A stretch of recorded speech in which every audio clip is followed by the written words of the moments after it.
পরিবারের পাশে থাকবো, ইনশাল্লাহ আছি, থাকবো এবং তাদের পরিবারকে ব্রাহ্মণবাড়িয়া জেলা বিএনপির নেতৃত্বে সরাইল উপজেলা বিএনপি সহ আমরা সাবাসপুর বিএনপি সহ আমরা তাদের পরিবারে বসে সামাজিক ভাবে বলেন, তারপরে আইনি ভাবে বলেন, বিনামূল্যে সহযোগিতা করবো। গতকাল আমি ঘোষণা দিয়েছি।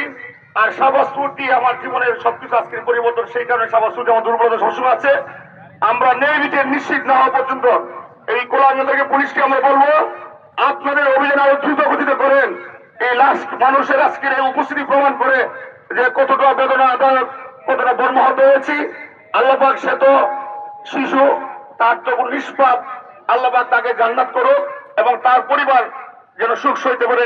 সবাই দোয়া করবেন। এই বলে আমি আমার বক্তব্য শেষ করছি। আসসালামু আলাইকুম। সবাই আপনারা একটু কষ্ট তো করে থাকুন। আমাদের জনাব আনোয়ার স্যারকে বলবো জেলা বিএনপির মেম্বার সদস্য সংক্ষিপ্ত কিছু বলার জন্য।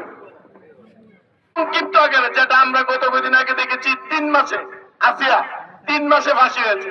আমরা আশা করবো অ্যাডভোকেট ভাই থেকে অনুরোধ জানবো, আমার নেতা শের ইসলাম সিরাজের বিএনপির পক্ষ থেকে অনুরোধ জানবো, আমার ভাইকে এবং সকল প্রশাসনকে অনুরোধ করবো অতি তাড়াতাড়ি যেন এই নরপিশু হত্যাকারীকে ধরে তাদের ফাঁসি গাছটি ঝুলিয়ে দেয়। এই আহ্বান রেখে সকলকে ধন্যবাদ দিয়ে আমার বক্তব্য। আসসালামু আলাইকুম।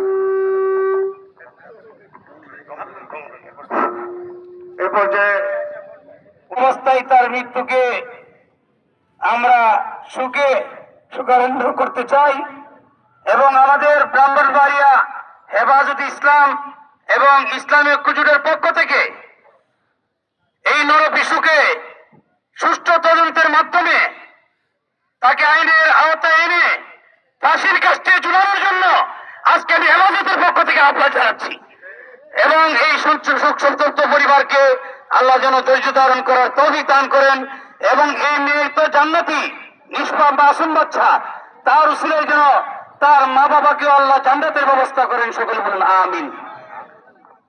এই পর্যায়ে অনুভূতি প্রকাশ করার জন্য অনুরোধ করছি ব্রাহ্মণবাড়িয়া জেলা বিএনপির সংগ্রামী সাধারণ সম্পাদক আলহাজ সিরাজুল ইসলাম সিরাজ ভাইকে।